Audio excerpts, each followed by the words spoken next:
Hello, wake up, Shaun. We're here. There we go. Got Hi, it. There we go. welcome, Shaun Thompson, for joining me today at the Elephant and Castle Community. I am Nick from Retribe. It's going to be an awesome one today. I've been looking forward to it all week, Shaun. You are a behavior change coach, or a Yep. coach that produces behavioral change. Yeah, um, that's the one. you're also an ex ice hockey player too, so I'm super looking forward to talking to a brother who's skated the boards. It's always nice to know that we've got something in common. But thank you so much for joining me today. How are you doing? Yeah, good. No, thank you for having me. I love doing this stuff. So yeah, thank you for having me here. Good, good. And for the community here, can you just I gave you what you do in terms of behavior change, but can you give us a good 2 to 3 minute kind of introduction to who you are and what you do? I'm just going to check the Yeah, links while you do it. yeah, sure. So my background has always been ice hockey. And one of the biggest turning points in my career was when I actually realized I needed a personal trainer. I needed somebody to help me. Um, and from that, I realized actually this is something I could do. It was actually probably more for selfish reasons to start off with, that it was going to help my game. Mhm. And it was going to fit in with my semi-professional career, which it was at that time. I wasn't playing pro; it was semi-pro.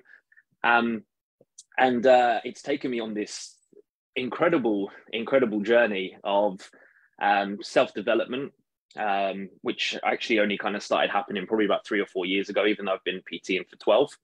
Um, and I think lockdown had a huge part to do that with that. It forced my hand to adapt and do something that I actually wanted to do. I wanted to coach. We spoke last week, and I said one thing I wanted to do before I finished playing ice hockey was to coach, and it never happened. It never happened for a few reasons. But what I realize now with what I do is I am able to coach, and I do work with some hockey players. I actually have another interesting call after this one with a prospect in Germany that I could be helping. So it's taken me along this route of behavior change, because that's what people need. People don't need another hit class. People don't need to be told that they shouldn't eat junk food, because they know that. What they need is a deeper understanding of why they do what they do. Um, and that's what I help people achieve, because I had a call the other day, and this guy said to me, he said, "We're only 3 weeks in and you've changed my life." And he said, "If it's this easy, I can't believe that it's true." And I said, "No, it's not easy. It's simple. We're simplifying it." Because the industry I'm in, it's very complicated. You've got a lot of people looking for a quick sale, Mm. and they don't care. They don't care who you are. They don't care who I am. They don't care if you're struggling, as long as you pay the money. And in a way, I'm here to break that mold, and Yeah. disrupt the industry in a way. That's absolutely beautiful. I love it because, I truly do believe like there's so much that we can talk about with regards to coaching. What is a coach? The work that we need to do on self to move, out of these things. Like you say, I think everybody could do with having some kind of guide in their life, some mentor, because ultimately you need somebody who can mirror you, but also enable you to find out the truth in yourself and do. I imagine this like because it can be, even that word coach is kind of almost like veneer or top level, but there's so Mm-hmm. much more deeper work that I suppose it gets targeted for psychotherapists and psychologists, etc. But I found that my deep work happened with a man who was not a doctor, who was not a psychologist, he was not trained in any other way other than life experience. Mm-hmm. And it is in his life experience that I recognized frailties in my life. And like you say, it's this idea of evolving and changing, and how we as individuals think, oh, I don't need to change. I'm good. My mortgage is getting paid. My kids are going to school. I've got 2 cars in the garage. I'm good. But really, there's so much more to that, isn't there, Shaun, to actually being like feeling some joy and fulfillment and happiness in our lives that are not based around materialistic gains and needs and wants. Yeah. So I suppose my first question is an idea around is what is a coach? Because I think that today, I mean, I even posted something today about, a kind of coaching that I've found very harmful in my life. But I suppose what's the idea of a coach mean to you today? Yeah, I caught that video, and the power over coaching. And you know, it's a difficult one, isn't it? It's because there is, you know, a number of coaches out there that all do things differently. I think one of the biggest skills that you can have as a coach is empathy, is understanding from another person's point of view and challenges. We're not all built the same. We weren't grown up with the same parents, the same teachers, the same social groups. So just because you have a belief, it doesn't mean that the other person's belief is wrong. It's just that they've grown up or lived in a different way, and you have to kind of move yourself out with what works for you. A big eye opener at the start of lockdown, I was fantastic. I was bunnies and rainbows, man, because everything was working well for me. But that didn't mean that my perception of it going well meant that somebody else struggling was, well, that's your fault. It was, you know, just because everything was in line for me, didn't mean it was in line for somebody else. So, you know, a big thing, especially if we talk hockey, man management, person management is overlooked a lot, especially over in this country, I believe. And it's a lot of X's and O's for anybody, you know, tactics. It's very much, you know, you've got a lot of coaches who are very skilled, but they don't know how to manage the player, whereas everybody's different. Some people need a hug. Some people might need shouting at. Some people might need an extra 5-10 minutes of your time. And I think that's one of the biggest skills as a coach is coaching the individual. I agree. I think that there are archetypes of people. I think that there are certain behavioral traits that I've noticed in people that kind of start to follow patterns. You know, you do get the jokers, you get the very serious people, you get the kind of carers, you get the very emotional types. You know, all individuals have a certain archetype to them. I think we're kind of predestined to it just through our evolution to fulfill certain roles. Because I think that a lot of people might say that someone who is over emotional, it's a sign of weakness, because they just might say that. But really, it's an ability to be able to feel, you know, different emotions, and emotions are there to teach us stuff. So it's maybe being in a place to be able to learn more, but also be able to feel others, like being empathetic towards others. So how do you kind of start to, do you know what? I want to forget that. I want to go like what was Shaun like before hockey? Like, how did you, because I'm trying to fulfill a role of trying to help people. And it's really something that I find it's my purpose in life, is try to help people. How did you end up, you know, getting to where you are? Like, where did it all start? Where did you grow up? And you said that everybody's different, but I'm interested to know how you were molded, you know, in that kind of the mold to you to be able to be of service today. You know, I guess it is my upbringing, right? Hockey over here is not massive. The team I played for, there was different reasons to work harder. You know, we didn't get much ice time, so if I was a top player, I could play up an age group, which means I could train more and I could play more with older and better players for progress. You know, that was the incentive, the drive, and then you're the young guy trying to prove a point. You know, so always trying to push yourself to that next level. And ultimately, I guess it's my parenting. You know, when playing for the club, I grew up in Slough. So for the club, I was the big fish in the pond. You know, if I didn't play well, we would lose, you know, most of the time. And I guess that, and bringing other people in and making them feel welcome, and then kind of using them to help the team, especially if players are moving clubs. You know, a lot of players would move clubs quite often because of bullying. Really? Yeah, quite often in juniors. You know, it wasn't that people would move because they want to win. It was, you know, they were being bullied, so they moved. My parents would always encourage me to, and my brother as well, to encourage to go and make them feel welcome. Go and talk to them straight away first session. I always remember that quite vividly, and from that, you know, created some incredible relationships. Even if I hadn't seen those guys for 15 years, it would probably be exactly the same if I met up with them now, you know. Your parents sound very encouraging. What was their encouragement like to you? Like, how did they say, "Hey, Shaun, let's go to the rink," or, you know, do your homework? You know, how did they guide you in your early youth? You know what? There was probably no issues getting us to the rink. It was more so probably the other way. Like, hey, if you don't do your homework, you're not going to the rink. I do remember that quite a few times. Academically, I was okay. I had to do more.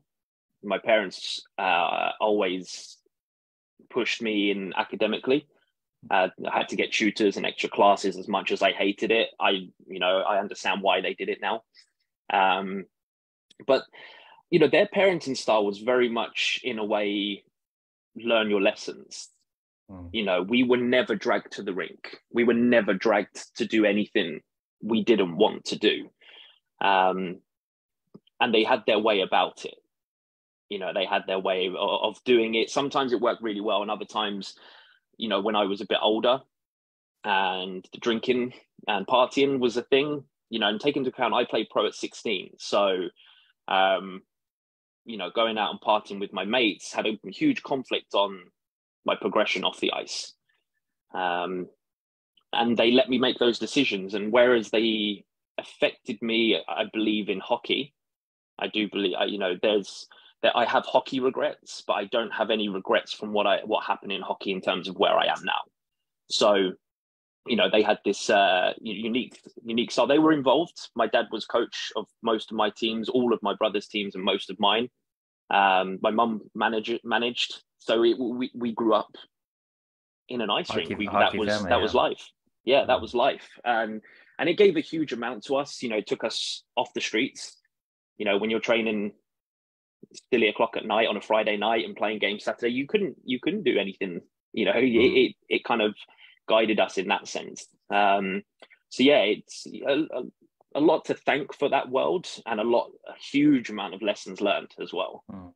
I like the way you said that your parents let you learn by doing, and is that something that, so I don't know, you don't have to give examples, but is that something that you kind of is now inherent in your coaching style? Because, like a lot of people say we lost, or we're losing, or we failed at that.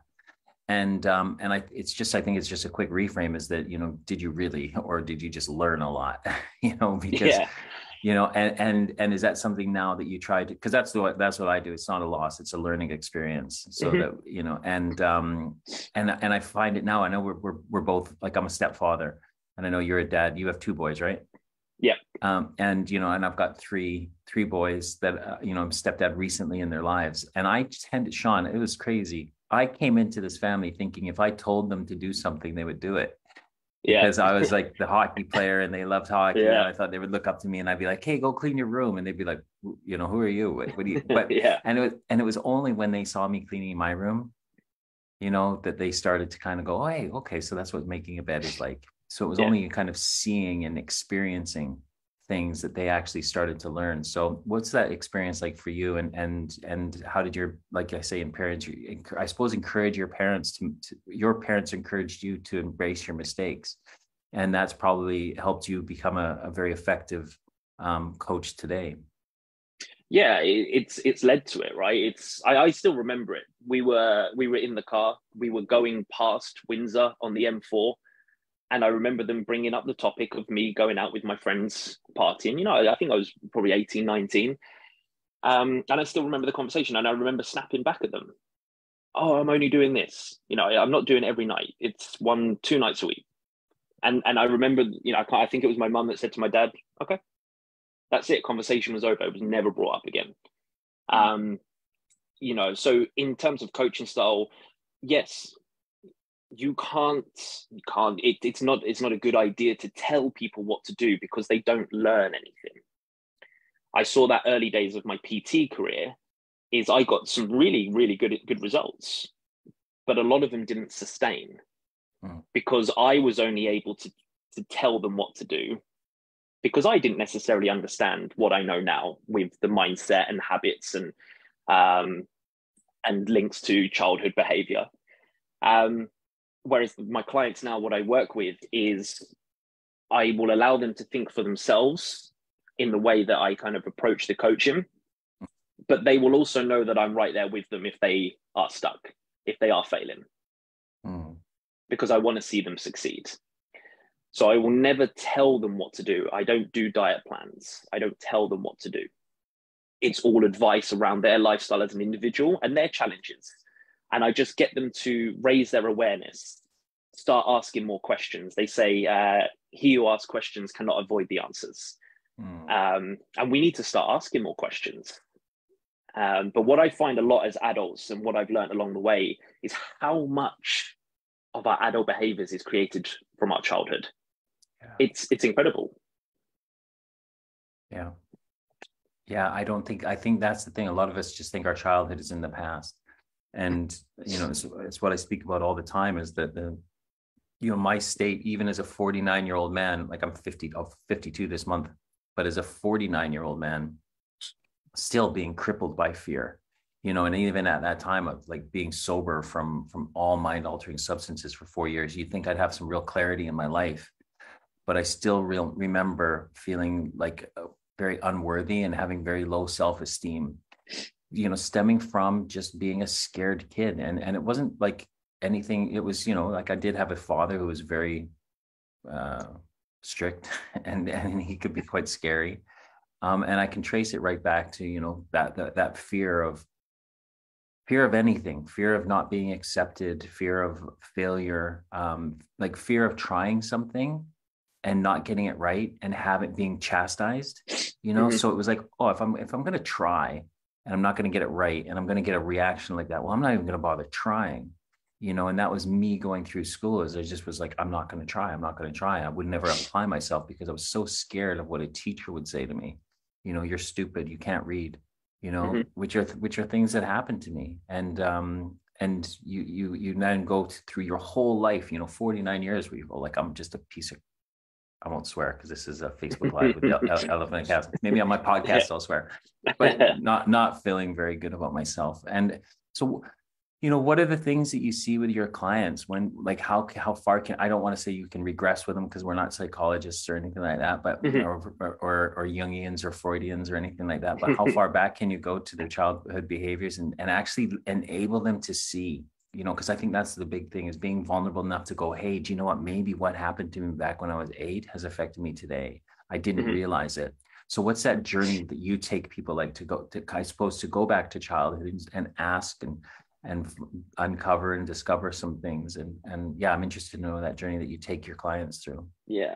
It's amazing when you give people a place to talk. So mm-hmm. for me, asking questions is priceless. It's amazing when you give people a place to talk, how open they come very, very quickly. I've what I call strategy calls or first calls where we haven't even signed up to start. It's amazing the information people are willing to give you with the right questions. And once somebody has that kind of that know, like, and trust, they will open up, especially as they know a huge part of my job is I have no position and no place to tell anybody anything that they tell me. Obviously, for privacy reasons.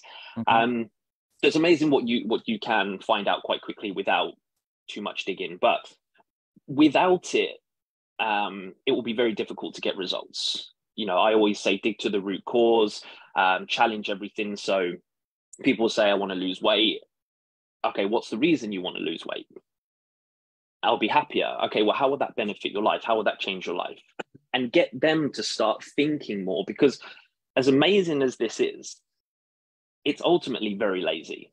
Mm. We still have what we call a mammal brain. It still behaves like our ancestors did in the caves many, many years ago. And once you can see that connection, then you can start reframing and rewiring. So your basic behaviors, I don't know, like brushing your teeth, it's so strong. It's so effortless and so strong. Whereas if you go to do something brand new, like working out, if you don't work out, there's nothing there. There's nothing there to work with. And that's why it's so difficult, because if you don't give it a purpose, if you don't give it a deeper meaning and a deeper reason, your brain just deletes and moves on. Yeah. So when you go back to that root cause, desserts after dinner. Hey, if you finish your dinner, you get dessert. Okay, great. I get to eat more calories and potentially be overweight. Brilliant. But we don't question that as an adult. We just go, well, it's dinner. I now want something sweet. Whereas actually you could really trace that back to, well, this is how my parents encouraged me to finish dinner, so I'd grow up and be big and strong. But now I'm potentially big and not very strong at all. And then it's then going, okay, well, that's the situation. How do we then now fix you not needing that sweet thing after dinner, or including it without, without then over consuming? Mm. That's brilliant. Yeah, I'm glad that you talked about kind of our evolution, because there are so many. That's the other thing. Like, we think about how we're raised, in the 70s, 80s, 90s, how we are raised, how we are taught to be raised, how certain, white men in white coats said, get the kid off of the mom's milk and get them into formula and get them into a crate and put them in a box and, let them go to sleep by themselves because it's healthy for the children. And we're forgetting the fact that, we never were evolved like that. We were always raised with a lot of people around us, and the child was the center of everything, and they were nourished and loved by so many people. And now we're kind of just taught to grow up so fast in these isolated environments. So it's not only we're fighting I suppose our base instinct, so on in terms of survival, I guess it's that root of survival, and I can see now, like, I'm glad that you're talking about food, and I know you specialize in that relationship with food, because it's something that I find is being if I do get stressed nowadays, like, it used to be a drink for me, but now if I do get stressed, I will, and I have trained myself now, it will be dark chocolate or something like that, but it will be this thing of, like, it used to be donuts, when I lived in Soho, Shaun.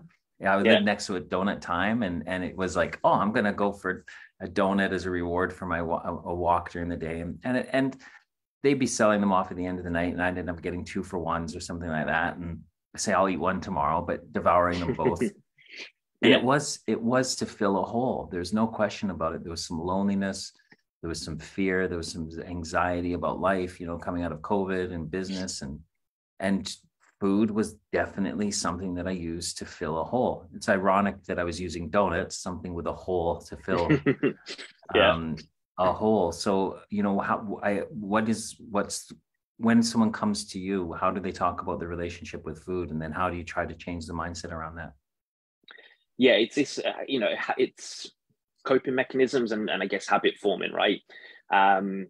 And we often get it from somewhere, again, childhood. A kid pushed you over in the park, you cried, somebody came over and gave you a hug and you felt better. Guess what? You now see hugs as a feel-good factor to feeling sad. Or you got pushed over and you came over and somebody gave you a chocolate bar. You now relate that moment to sadness, to getting happy, to a chocolate bar. So a lot of those habits are formed way before you may even realize. But a huge element of it is food does make us happy, especially certain types of foods. It triggers off chemicals in your brain. The problem is it's kind of almost ironic that we're unhappy for whatever reason, stress, emotion, etc. We go for the quick fix of happiness, which makes us quite often gain weight. Like, one donut is okay. 2, we're like, okay, why are we having 2? Yeah. Then we have that vicious cycle of being unhappy because we're gaining weight quite often. And 2, it doesn't actually solve the problem.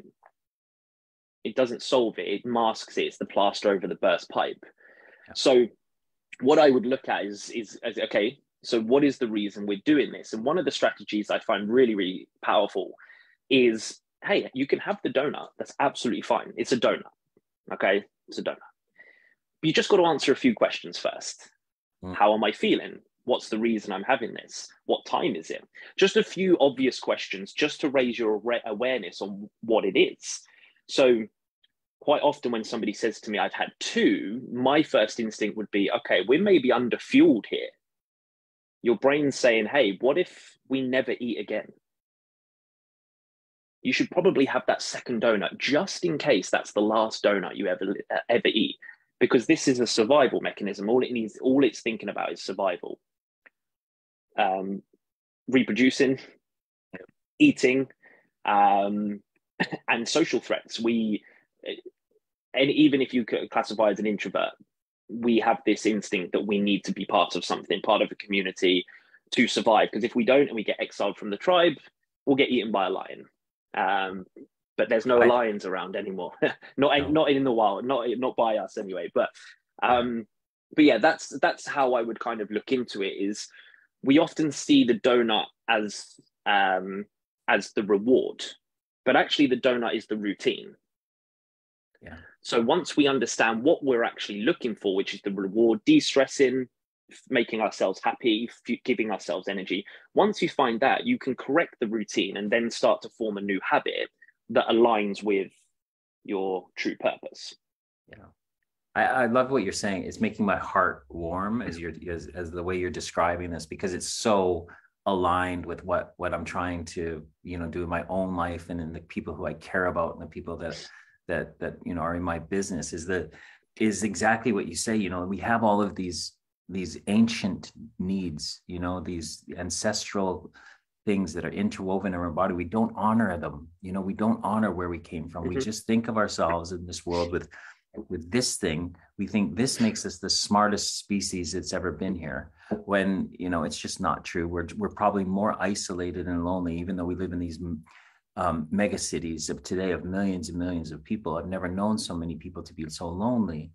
And I think right at this core, I love what you say. It's this core to belong. Like that's the one thing. Like, because without the belonging, we wouldn't be able to get the hunt and the gathering of survival.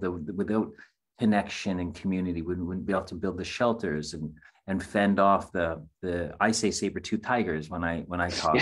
Yeah. So I'm so glad that you use that language, Shaun, because it is honoring, where we come from. Is it something that you have a hard time explaining to clients, and them just going, oh no, we live in 2023 and this is the best time ever, and we're more advanced and smarter, and technology is making us better, so we as individuals should have more, and I'm not successful because I don't have this a nice car as the guy who I'm sitting next to on my sales team? Do they kind of shun our evolution to just focus on the materialism of and capitalism of today's world? I haven't come across any conflict. A lot of people, when they come to me, are quite open-minded, because this isn't kind of just like a PT session. They are coming in to invest in mindset, habits, lifestyle, and a different way of thinking. And everything, what I've learned as well, one of the most important things of coaching is layman's terms. It's you got to talk to a 5-year-old and explain it in its most basic form. So we are huge visualizers. Okay. When you close your eyes and you think of a bed, you don't close your eyes and see the words BED. You picture your bed with pillows on it and being in it and feeling comfortable and sleepy. So visualization is really handy where, for example, when we're talking about threats, I would kind of use the terminology that you'd come out the cave, you hadn't realized there's a lion there, but there is. You've got to run, and the first thing you get to is a tree. You climb up the tree and you survive. Now you see trees as a survival. So anytime you now leave the cave, you will be searching for trees.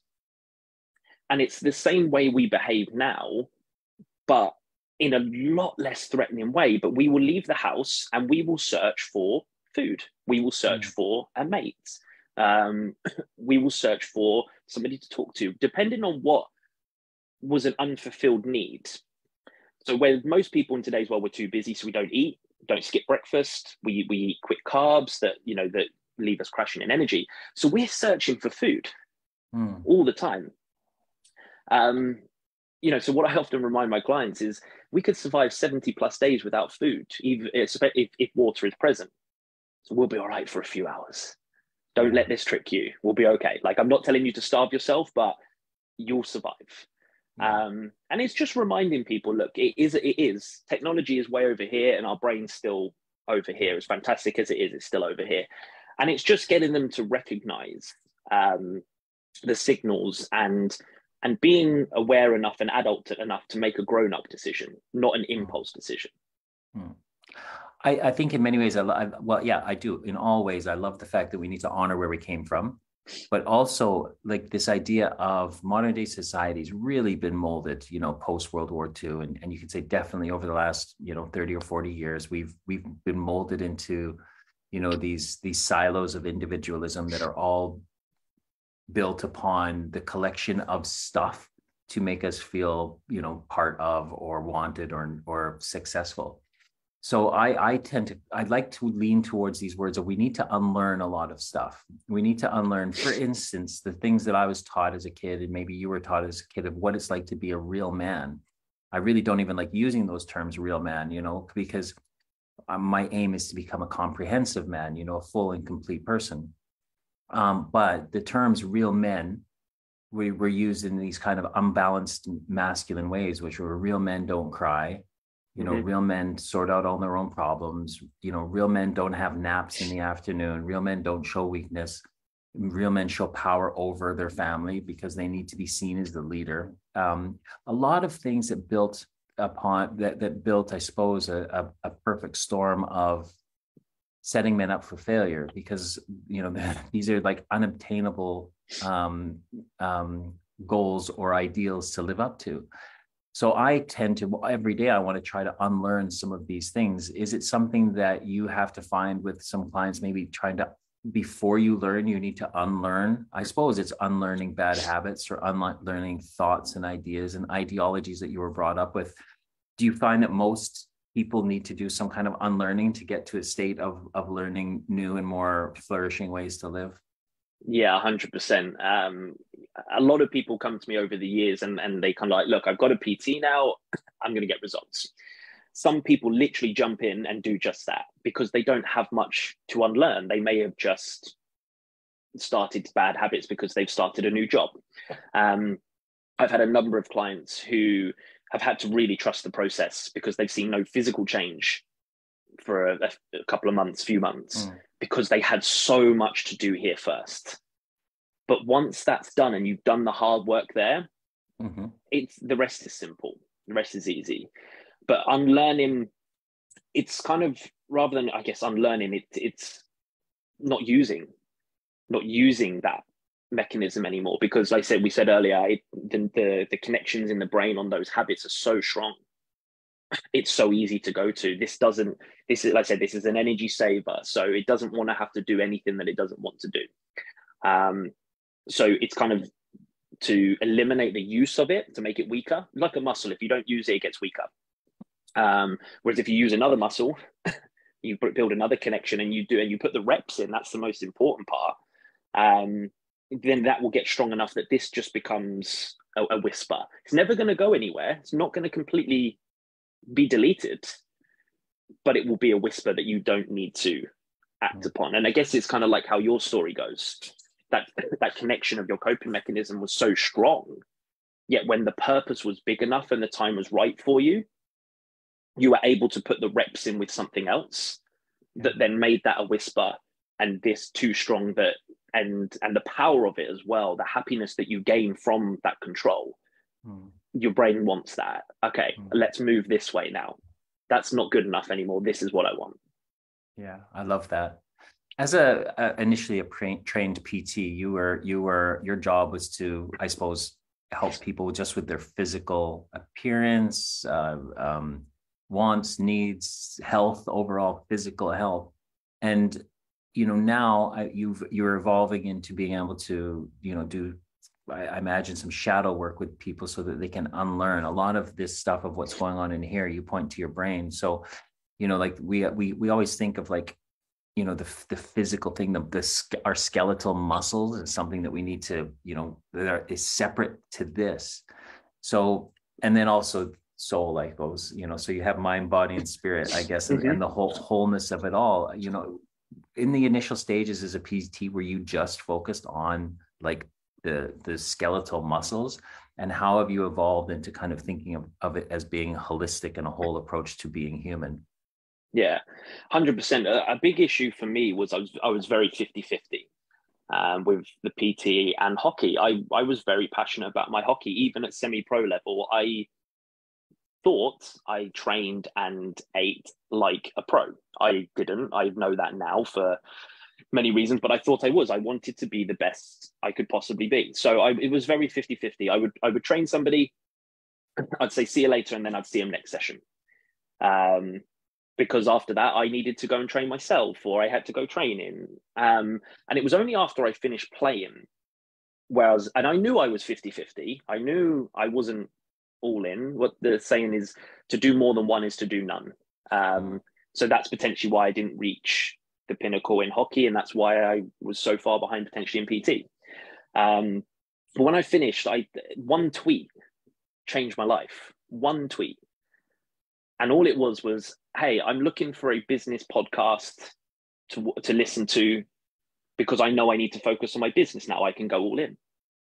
And somebody came back with this podcast and this episode, and that podcast led from the tweet completely changed my life. Which podcast? Don't say Tim Ferriss or something like that, is it? No. It's a guy called Andy Frisella, the MF CEO project. I won't say out live what MF stands for. You can use your imagination. But the whole concept, I thought I was going to be listening to a business podcast where they would say, go and create this website, go and do this. But it wasn't. It was all about being the CEO of your life. Yeah. Okay.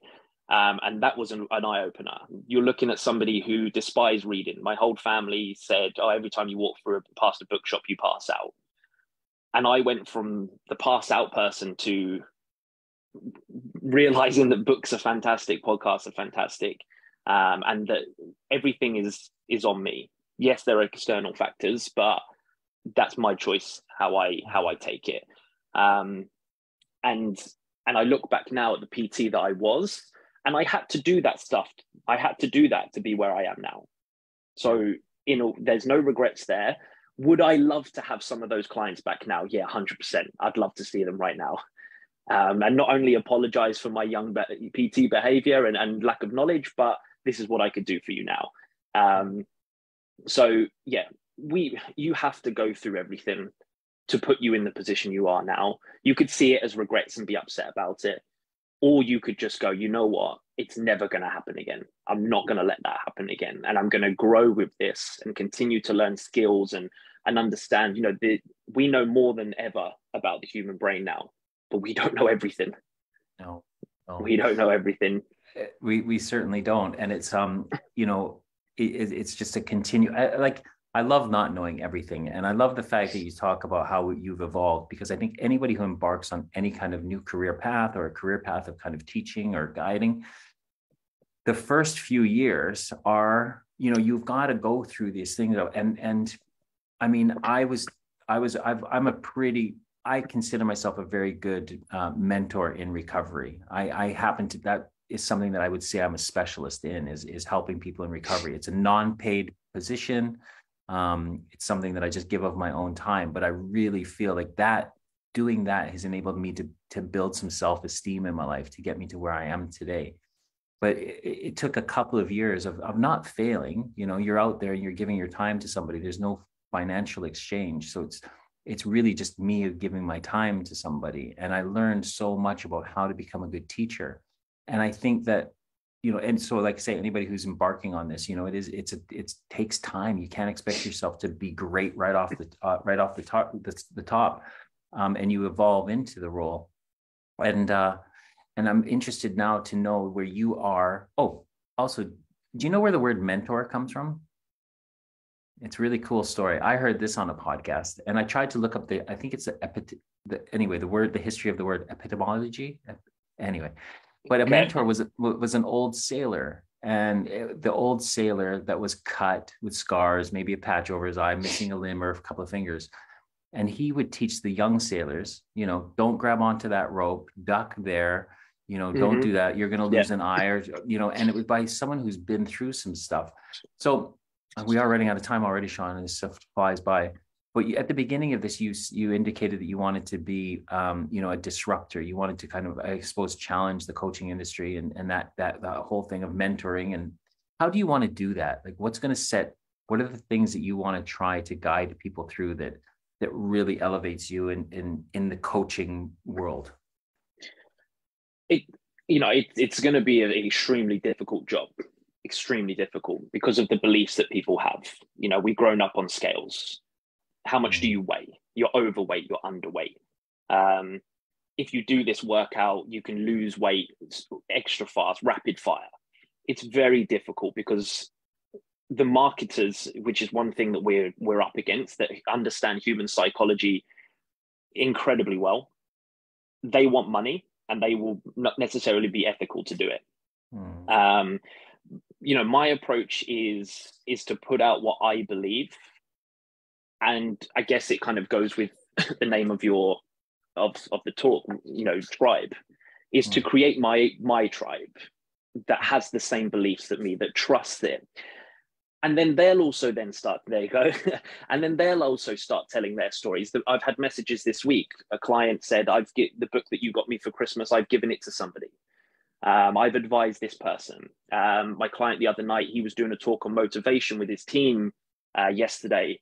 And he said, I'm going to talk about excuses, which is the live you did the other day. If I put that information out there, if I really truly believe this works, and I know it does, I just need more people to believe it. And that's not going to be easy, because if I don't get the time to talk to somebody and they don't want to listen, then they'll be stuck in their ways.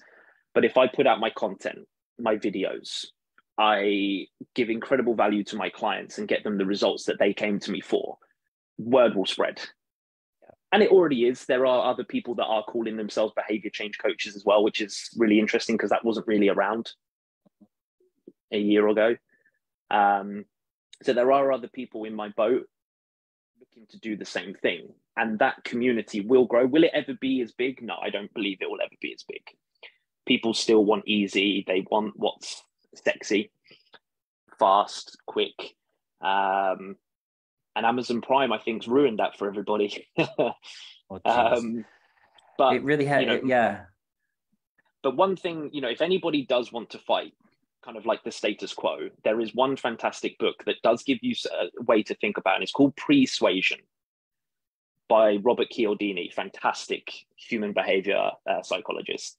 But basically, he has done a book that's kind of like, look, the marketers wanted me to write this, so I have. But this is how you protect yourself from it. Because once you understand why people are doing stuff and how they're approaching it, your awareness is raised to make, again, more grown-up decisions. So it's a kind of a fantastic defense mechanism book against salesmen, marketers, things like that. So they think they're being clever. Actually, exactly what they're doing. I know it is going to be tough in the beginning. It is tough to try to say, hey, what we've forgotten. Like, I use the phrase forgetting to remember. And it's not like forgetting to remember something. It is forgetting all of the stuff that we are bombarded with day in and day out, Instagram this and Facebook that and tweet that and all the TV commercials, and even Netflix thinking about doing commercials now too. But everything, we are just commodity. If it's for free, we're the commodity. Otherwise, we're paying for it. And it is, and we've forgotten. So this is the thing, we've forgotten what we really are. So my whole thing is like forgetting all of that stuff to remember my humanness. If we stripped everything back, right? Everyone's just, everyone's just a human. We took all the money, we took everything. We're just humans on this planet, 8 billion of us. And we needed to survive. We would have to survive by contributing, by going out and being a hunter or a gatherer, child bearer, a wet nurse, or a shaman, or a doctor, or a guard. You would have a role, otherwise we would perish. But now we have forgotten all of our humanness of giving, of belonging, of purpose, to be these silos of individuals. So I know it is going to be hard, because we're saying things that a lot of people are going to be like, you guys are starting to sound woke, little lifty. Shaun, do you hug trees? Nick, I know you do. So I bet you guys have yogurt and granola and flip-flops, and So I think, and that's the danger, that people go, oh, this is just kind of woke ideology and it's just nonsense. But I think there is an awakening happening, because I'm a 50-year-old white man who's lived a life of privilege, who's made a lot of mistakes. I could go into the corporate world or the broadcasting world, but I've felt this want and need to help people just find community. And I think that really at the base of it, finding community to then hold each other accountable, to then see people like yourself, having groups of people come see you in small tribes rather than as individuals, because they're wanting to do something together and that they hold each other accountable. I think it's happening, you know. I think maybe you're saying it's going to be hard because it's a fear thing, but I think it's happening for you. I think that you are going to be astounded what your life is going to be like in the next, you know, 1 and 3 and 5 years, because you're trying to help people find connection. And I think at that core, Shaun, you cannot go wrong with that. Yeah. Yeah. I got brought up on a thick skin, and, you know, there's definitely a purpose and a passion here, because I don't see this as work. Mm-mm. You know, I have to pay bills. Money's fantastic. I love money. You can give me as much as you like. But I love what I do. It's not hard for me to work for myself and actually work. It's not hard. I find it hard to step away from it. You know, and I've seen it. I've seen the development. I've seen the change over the past 3-4 years since I've finished playing hockey. And I'm definitely on that team of little wins and put in the work, and it will happen. It's just, it's not if, it's when.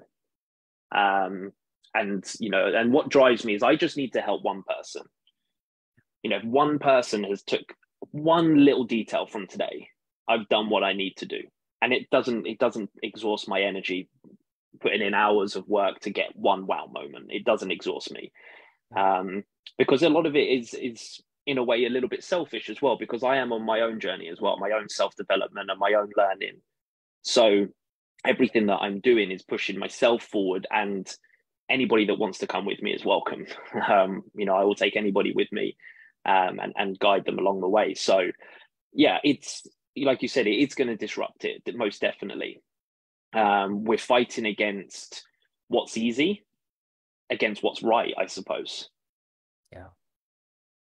Beautiful. And it doesn't have to be a fight.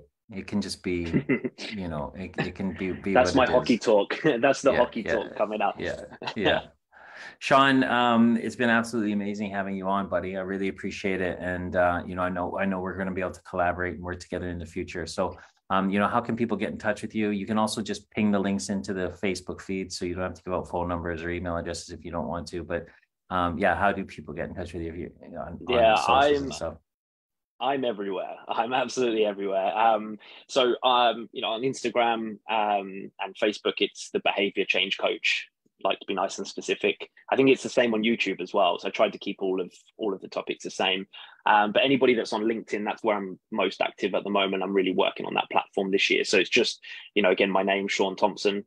So anything like that, I'm happy to pop the links and you know, enjoy having conversations. So if somebody wants to chat, the DMs are open. Beautiful. And also ping me the link to that book that you recommended too. I'll stick that in Yes. yeah. Yeah, he's All right. fantastic. Robert Cialdini, fantastic. He's yeah. Yeah, Beautiful, amazing. Shaun. Thank you so much for joining me today, brother. I really, really appreciate it. No worries. Thank you very much for having me. All right. And yeah, thanks everybody at the Elephant and Castle community for joining us today. Get in touch with Shaun if you need to chat, and we'll see you next week again for another Retribe Facebook Live. See you then. Bye.